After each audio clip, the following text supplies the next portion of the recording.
নমস্কার বন্ধুরা, welcome to soulful tarot channel.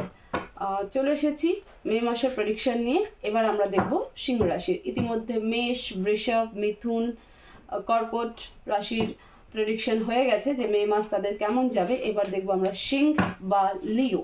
ঠিক আছে, তো তোমরা এই মে মাসের যে রাশির প্রেডিকশন সেটা তোমরা তোমাদের ডেট অফ বার্থ অনুযায়ী নিজের নাম অনুসারে, বা তোমরা যদি মনে করো যে তোমরা যদি জানো যে তোমাদের অ্যাকুরেট রাশি কোনটা, তাহলে সেই রাশি অনুযায়ী তোমরা দেখতে পারো।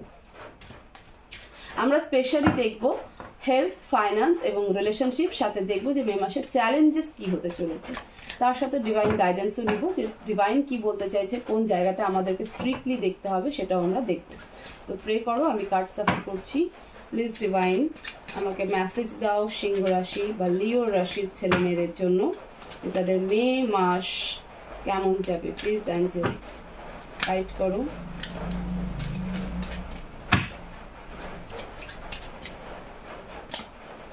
Eight of Swords, Six of Swords, Four of Cups, Page of Coins, and the Moon. Okay.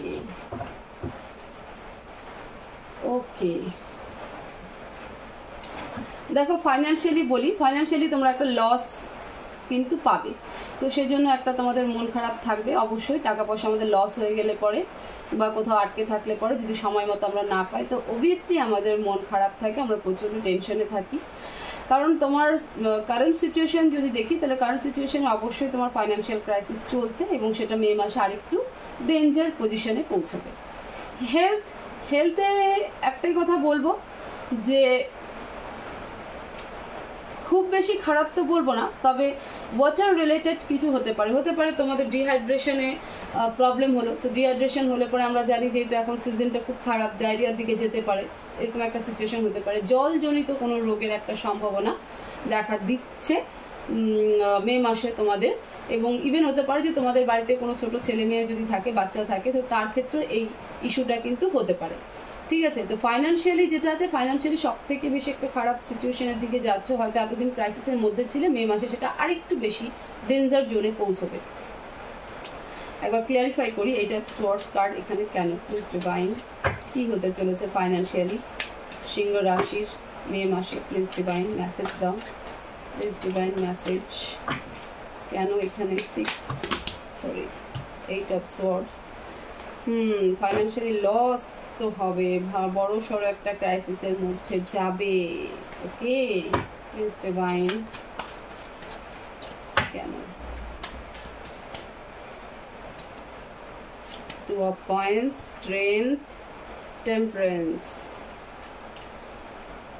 দেখো, তোমরা হয়তো পার্টনারশিপে কোনো কিছু করেছিলে, ঠিক আছে, পার্টনারশিপে কোথাও টাকা ইনভেস্ট করেছিলে, যেটা কিন্তু একটা মেজর জায়গায় পৌঁছবে। আবার এমনও হতে পারে যে তোমাদের কারোর ডিভোর্স চলছে, এবার সে অ্যালিমনি ডিমান্ড করবে এবং একটা হিউজ ডিমান্ড করবে, যেটা তোমার পক্ষে মেটানো সম্ভব নয়। আবার এমনও হতে পারে যে তুমি ইমোশনালি ডিস্টার্ব থাকবে, ঠিক আছে, মানে তুমি বুঝে পাবে না যে কি করে সে এরকম করতে পারলো। ওকে, তো তোমার কেউ ক্লোজ ওয়ান ফাইন্যান্সিয়ালি যে ক্রাইসিসটা আসতে চলেছে, অলরেডি ক্রাইসিসের মধ্যে আছে এবং আরো গুরুতর পজিশনে যে মে মাসের দিকে যাচ্ছে, সেটা কিন্তু তোমার ক্লোজ ওয়ানের জন্যই হবে। হেলথ আমি বললাম ডিহাইড্রেশন রিলেটেড একটা ইস্যু থাকবে, এটা তোমার হতে পারে বা তোমার পরিবারের কারো হতে পারে। বিশেষ করে তোমার যদি ছোট বাচ্চা থেকে থাকে, তাহলে পরে কিন্তু অবশ্যই সেখানটাতে খেয়াল রেখো, কারণ তোমার বাচ্চার ক্ষেত্রে কিন্তু ডিহাইড্রেশন ইস্যু বা জল গঠিত রোগ, মানে ওয়াটার রিলেটেড যে ডিজিজগুলো হয় সেগুলো কিন্তু দেখা যাচ্ছে। রিলেশনশিপ অবশ্যই তোমরা সেপারেট রয়েছো। রিলেশনশিপে একটা মনমুটাব যেটা বলা হয়, তর্ক বিতর্ক, আর্গুমেন্ট, এরকম একটা স্টেজ আসবে যেখানে তোমাদের দুজনের মধ্যে কমিউনিকেশন থাকবে না, ঠিক আছে, তোমাদের দুজনের মধ্যে কোনো কন্ট্যাক্ট থাকবে না, কেউ কারোর কথা শুনবে না, কিন্তু দুজনেই একে অপরকে কিন্তু প্রচন্ড মিস করবে। চ্যালেঞ্জেস কি? চ্যালেঞ্জেস হচ্ছে ইমোশনাল ডিস্ট্রাকশন। ডিভাইন যে চ্যালেঞ্জেসটা দিচ্ছে সেটা হলো ইমোশনাল ডিস্ট্রাকশন। ফাইন্যান্সিয়াল ক্রাইসিসটাই ইমোশনাল ডিস্ট্রাকশনের জন্যই কিন্তু আসবে। এটাই তোমার জীবনের মানে তোমার মে মাসের কিন্তু চ্যালেঞ্জেস, যে তুমি যদি ইমোশন থেকে বেরিয়ে প্র্যাকটিক্যালি ভাবতে পারো, তাহলে পরে গিয়ে তোমার এই ফাইন্যান্সিয়াল ক্রাইসিসটাও কিছুটা আটকাতে পারবে, নিজের রিলেশনশিপকেও আটকাতে পারবে। আদারওয়াইজ যদি ইমোশনালি এক জায়গায় স্টাক থেকে যাও তাহলে পরে কিন্তু অবশ্যই যে ডিজিজ হতে চলেছে সেখানেও কিন্তু সাফার করবে। ঠিক আছে, গাইডেন্স দেখবো প্লিজ ডিভাইন। সিংহ রাশির গাইডেন্স কি আছে মে মাসের জন্য, কি গাইডেন্স দিতে চাও?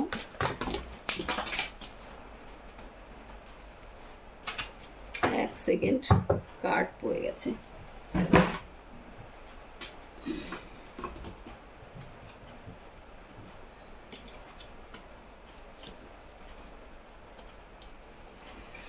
তোমাদের জানার ইচ্ছা খুব, তোমাদের লাইফে প্রবলেম সত্যি চলছে, প্রবলেম চলছে, গুরুতর প্রবলেম চলছে। প্রবলেম থেকে বেরোনোর জন্য গাইডেন্স কি প্লিজ ডিভাইন গাইডেন্স দাও। সিংহ রাশির জন্য গাইডেন্স কি?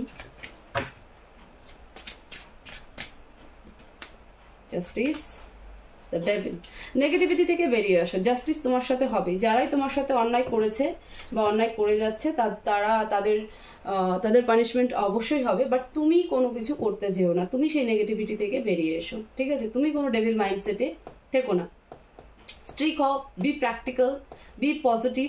ঠিক আছে, সেই স্ট্রেংথ ভেতরে রাখতে বলছে ডিভাইন। তুমি যতটা পজিটিভ থাকবে, যতটা তুমি স্ট্রেংথে থাকবে, যতটা তুমি কনফিডেন্সে থাকবে, তত তোমার জন্য বেনিফিট হবে মে মাস। এই যে সিচুয়েশন সিনারিও দাঁড়াচ্ছে মে মাসে, সেটা অনেকটা কম হবে। কোনো ডেভিল মাইন্ডসেটকে কিন্তু ভেতরে আসতে দিও না, কারণ যখন আমরা ক্রাইসিস সিচুয়েশনে পড়ি তখনই কিন্তু আমাদের মধ্যে সব থেকে বেশি নেগেটিভিটি অ্যাটাক করে। নেগেটিভ এনার্জি সব থেকে বেশি হাই পাওয়ারে চলে। এই সময়টাই সব থেকে ক্রুয়েল টাইম বা ক্রিটিক্যাল টাইম, যখন আমরা এই নেগেটিভিটি থেকে দূরে আসার চেষ্টা করতে পারি। ঠিক আছে, ভালো সময় তো আমাদের মধ্যে কোনো নেগেটিভিটি থাকে না, কিন্তু খারাপ সময়ই আমাদের মধ্যে নেগেটিভ এনার্জি খুব হাই ফুল পাওয়ারে থাকে একদম। তো ডিভাইন বলছে তুমি তোমার মধ্যে সেই ডেভিল এনার্জিকে, সেই নেগেটিভ এনার্জিকে অ্যাক্টিভ হতে দিও না। এই সিচুয়েশনেও নিজের মধ্যে কনফিডেন্স, নিজের স্ট্রেংথ, হ্যাঁ, নিজের ফুল পাওয়ারে থাকো। বিশ্বাস করো যে সব কিছু তুমি করতে পারবে, সব কিছু তুমি ঠিক করতে পারবে, সিচুয়েশন নর্মাল হবে। এই সময় চিরস্থায়ী নয়, এই সময় ঠিক কেটে যাবে। তো এই ছিল সিংহ রাশি বা লিও রাশির জন্য মে মাসের প্রেডিকশন, হেলথ, ফাইন্যান্স এবং রিলেশনশিপ সাথে গাইডেন্স। আশা করবো যে এই ভিডিও থেকে তোমাদের অনেকটা হেল্প হবে। তো অবশ্যই চ্যানেলকে সাবস্ক্রাইব করবে, ভিডিওকে শেয়ার করবে, লাইক করবে। সবাই ভালো থাকবে, পজিটিভ থাকবে। দেখা হবে নেক্সট ভিডিওতে। Thank you so much.